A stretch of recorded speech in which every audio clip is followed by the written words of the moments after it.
Hi, I'm Kezia, a stroke survivor and member of Bind. And hi, I'm Carrie, a stroke survivor and a member of Bind as well. And today we are welcoming Bind's current interns, Hannah and Elizabeth, who have both been with us since January. And Hannah has actually been in both locations, but they're both studying occupational therapy and working on their doctoral students' capstone projects at Texas Women's University. And I know I totally messed that up, but hopefully I said that right. So welcome, Hannah and Elizabeth.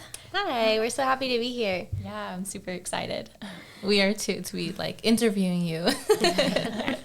Welcome to Bindwaves, the official podcast of the Brain Injury Network of Dallas. I'm Brian White, Bind's Executive Director. On each episode, we'll be providing insight into the brain injury community. We'll be talking to members and professionals regarding their stories and the important role of Bind's Clubhouse. We work as a team to inspire hope, community, and a sense of purpose to survivors, caregivers, and the public. Thank you for tuning into Bindwaves. Let's get on with the show. All right.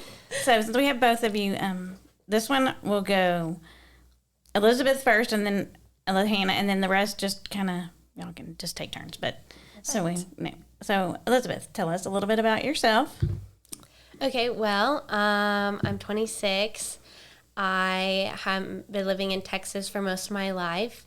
But yeah, I went to OU for undergrad, so boomer sooner. And yeah, I'm married and just living life. Awesome.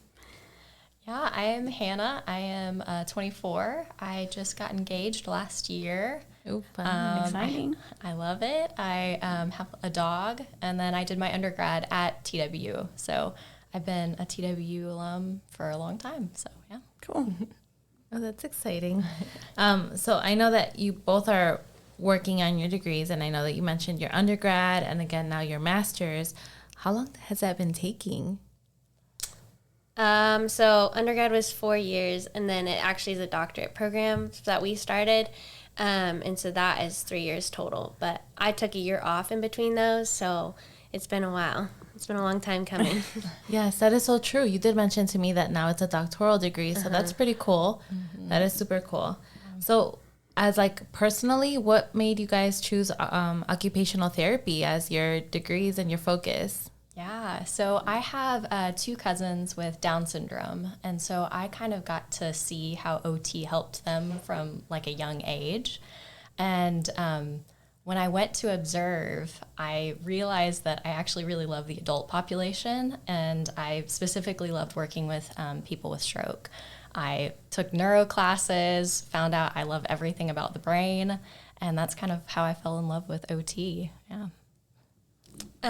So a family friend of ours had brain cancer, and it was kind of around the time when I was in high school and I didn't know what I wanted to do as a career.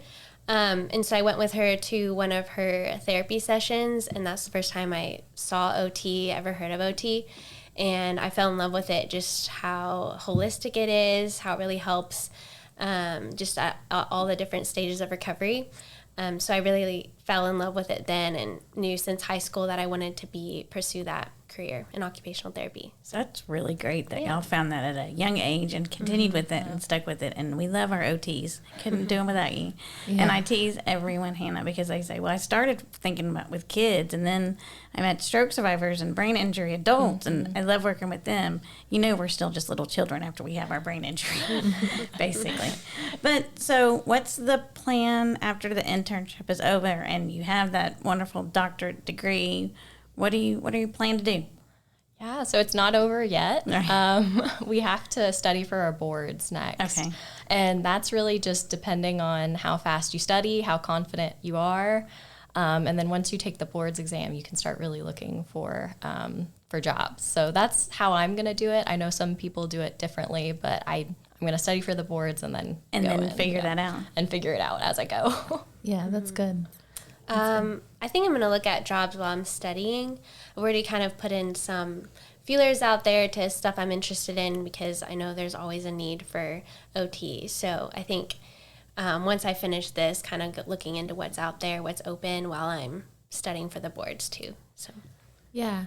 And are you guys thinking about, I know that as an OT, and you mentioned with kids and stuff like that. Are you interested in continuing to work with adults and a brain injury, or is there something different that you got interested in?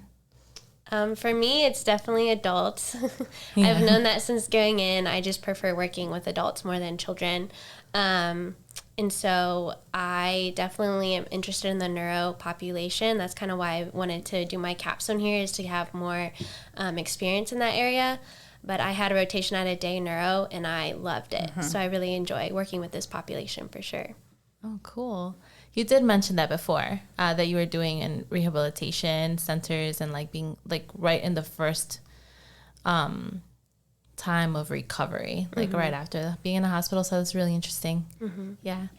Yeah, and I'm the same way. I helped out with kids. I really tried. I enjoyed working in the school system, but I think working with adults is where I thrive. I love hearing the stories and just being able to collaborate a little bit better. So I'm going to try to see neuro. I'm interested in day neuro. I'm interested in inpatient, just wherever they need me, I'm there. Sure. Yeah. And I think you just mentioned too, like how you're in, like what motivated you and has helped you throughout this time of your school time. What continues being like motivated for your career, and like specifically about brain injury, what's the best that's keeping you interested and wanting to be an occupational therapist? Can I say bind? Yes, Just working with, yes, that's the number one. Bind has been so great, like seeing what it's like after therapy and stuff, and knowing that there is an after therapy, just knowing that we're the first step to real life again. So and it's a constant recovery. So yeah. It's so true. If y'all both started in a day neuro and got to see the right after, and then to come here and see what a difference it makes a couple of years later, or for someone like me, 13 years later, that we need y'all. But yeah, there's a lot more to it than just inpatient and rehab. There, it's forever rehabilitation. So that's awesome. I know, and you kind of mentioned, you said bind is the reason. So how did y'all find out about bind? How did you decide that bind was where you wanted? Obviously, we figured out, we know y'all are very excited about our population, and we're very excited about that as well. But so how did you get here? So actually my mom knows Brian, and so I came to the ice cream social last year and kind of asked about if I could do my capstone here, because I've been a volunteer a couple at different events with Bind, and I just thought it'd be a great place to have my capstone project here, work with the members, and gain that experience. So that's how I got connected. Oh, cool. Okay, before you answer that, I have a quick question, because I really don't know what this means, and I'm not sure that our listeners know what it means. Could you explain what capstone is? Either one of you? Well, yeah, that's a good question. So this is kind of it's a new program that is implemented with a doctorate degree. And so we're the first class going through it with TWU. But it kind of is up to the person, what site they want to be at, what kind of focus area they would like. So we both kind of did program development, but you can do research, you can do, I'm not sure. I think there's policy development. I think there's looking into different models of occupational therapy and improving on like an already existing model of occupational therapy. That's another one. And I think there are 6 different options, but those are the 3 that I can think of right now. Yeah. Oh, wow. Okay. And within doing the, I can't say the right word right now. What were you guys just saying? The capstone. Capstone. I swear in my mind I can see it spelled, but I couldn't say it out loud. So yeah, you doing that here at Bind, your capstone. What have you learned from Bind members? I mean, you guys saw a lot of different members here in different positions of recovery, right? Like 13 years, 5 years, and then there's people that just got out of the hospital a couple months ago. So what have you learned with us here at Bind? Learning is different for everyone. Every brain injury is different. That's what I've learned. Like when I was in an orthopedic clinic, when you have a broken bone, there's like a certain way that it's going to heal, and there's this process. Right. But with brain injury, it depends on where the brain injury was. It just depends on how long they've had the brain injury. So each individual is completely different, and you have to adjust your teaching skills for that individual. So it's very client-centered, very individual-centered. That's what I've learned. Yeah. Mm-hmm. Well, what about you? For me, kind of similar. Yeah, every brain injury presents uniquely, and so it's really cool to get to know someone and see their areas of strength and some areas that they may need to work on. And that's why I love this population so much, because everyone is so unique, and you don't really know until you get to know that person where their level of function is. And so that's what I've kind of learned here is finding that area of how they work the best and what works for them the best. And so I think that's really important, then carrying that with me as a therapist. So I really love this population, just how unique everyone is.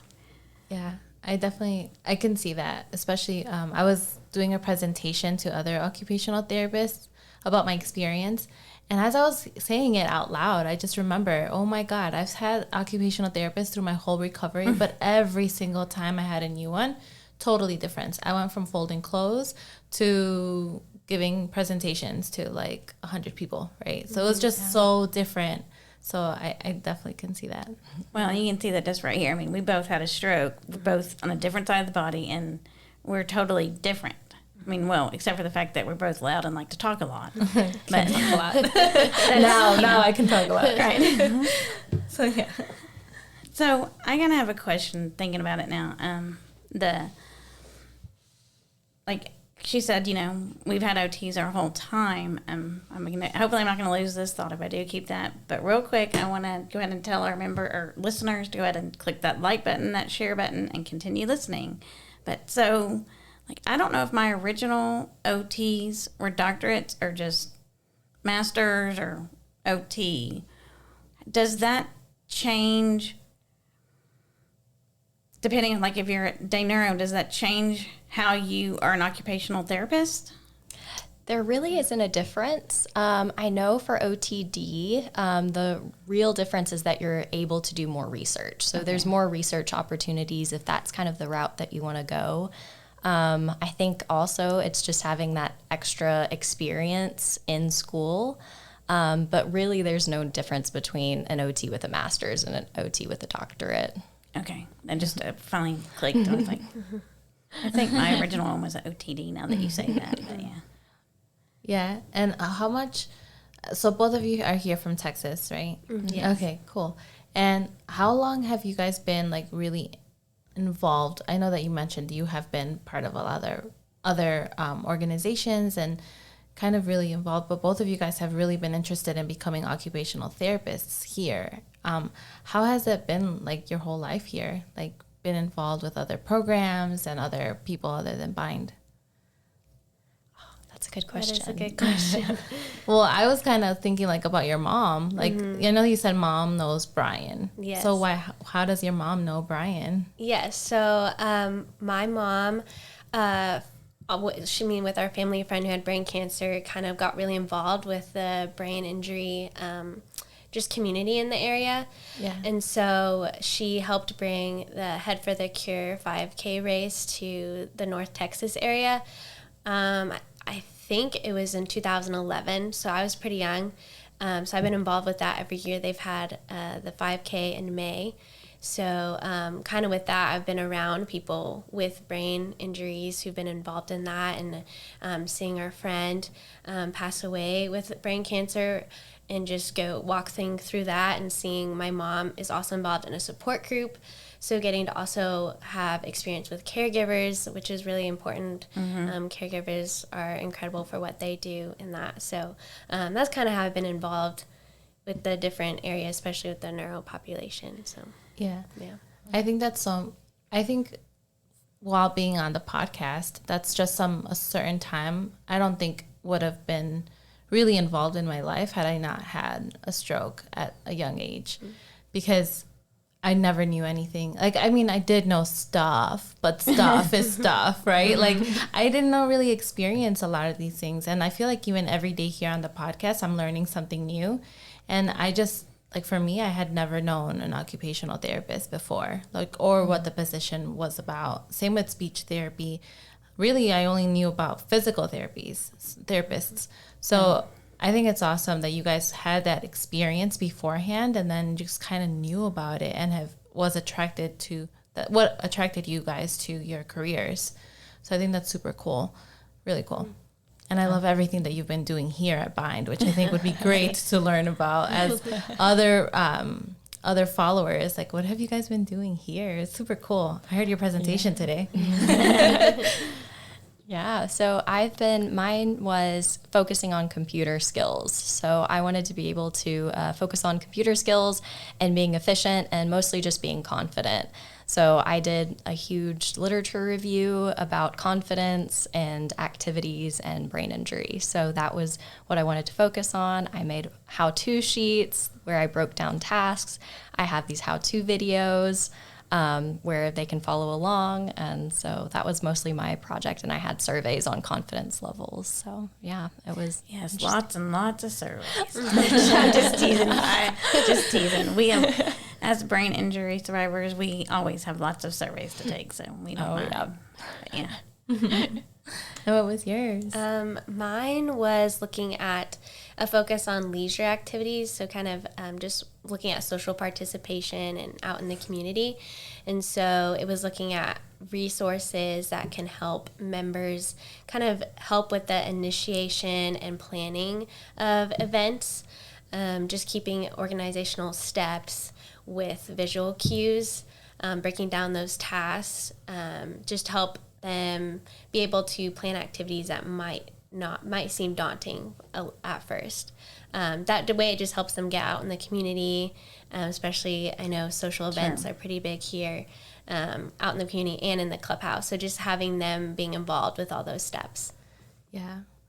And I think that like what you guys are doing just continues to promote what Bind's purpose is, like to be able to work within the community and feeling back or even better of who we were before the brain injury, right? So I think that was super cool and super helpful and definitely like helps not only Bind but future members, and to really know that therapy doesn't just mean that we sit down and like, you know, either follow homework or something. It is like our tasks in society and like friends and events and kind of like we're working, right? So I think that's super cool that you guys did that. It really was really interesting to be here and actually seeing all the work that you guys are doing that was very step to step, because it helps brain injury survivors and members from the very beginning to the last. So it was really cool. It was really cool. And I know I haven't watched all the how-to videos, but I did watch the other members watching the videos and accomplishing the tasks that you helped us as a group on our work order day actually complete, and other members that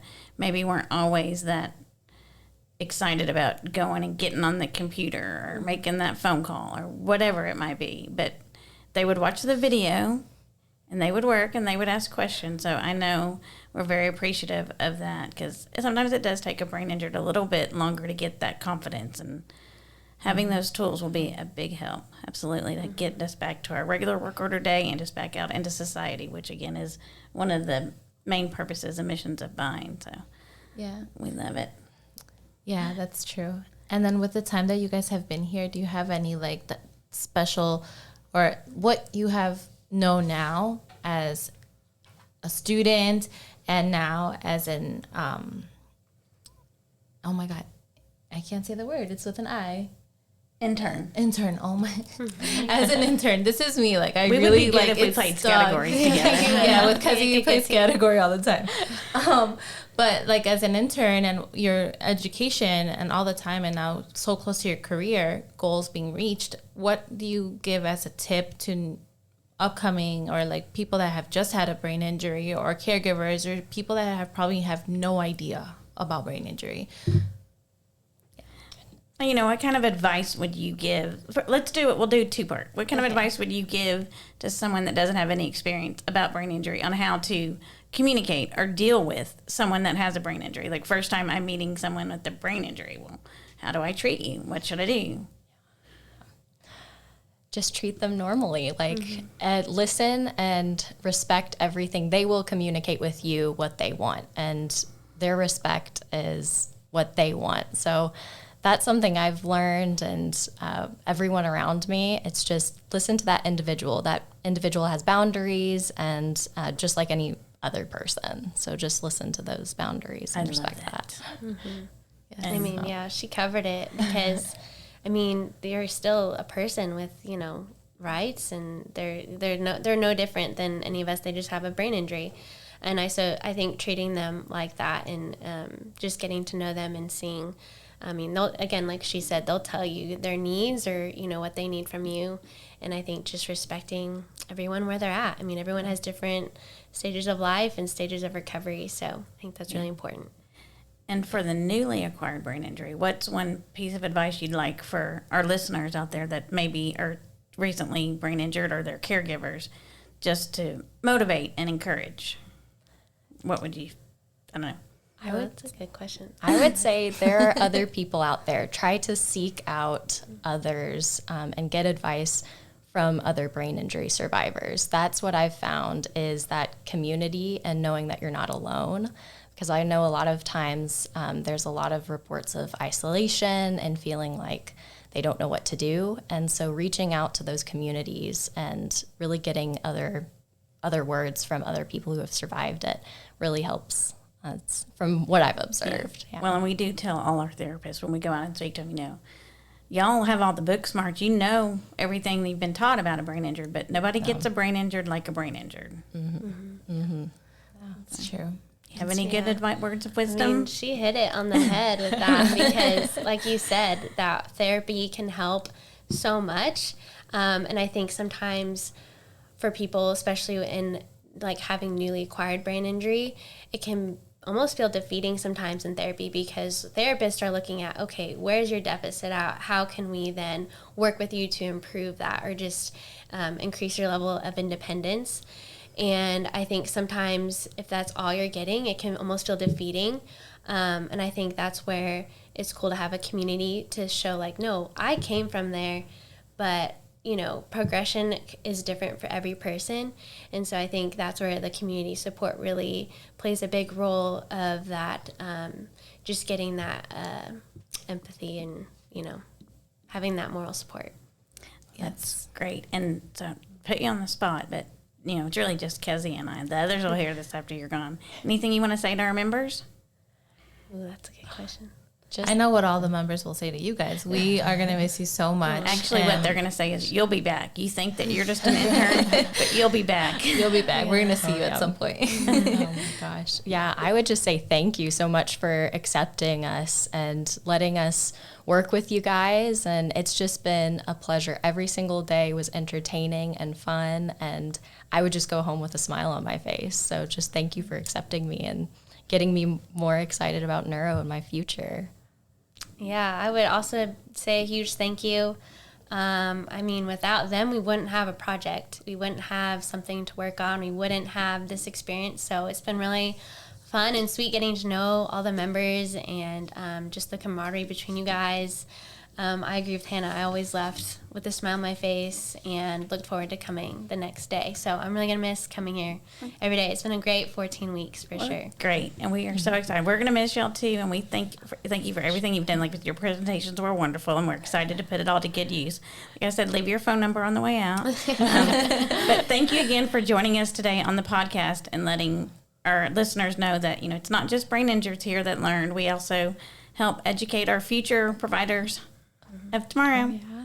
So thanks again. Yeah, thank you guys. Thank you guys. It's fun. And thank you so much, Hannah and Elizabeth. We are going to continue thinking of all our listeners. And we just want to make sure to contact us, so you guys can contact us via email at bindwaves@thebind.org. Follow us on Instagram. Help us reach that goal at bindwaves. And then visit our website, which is thebind.org at hashtag or // bindwaves. Oh my God.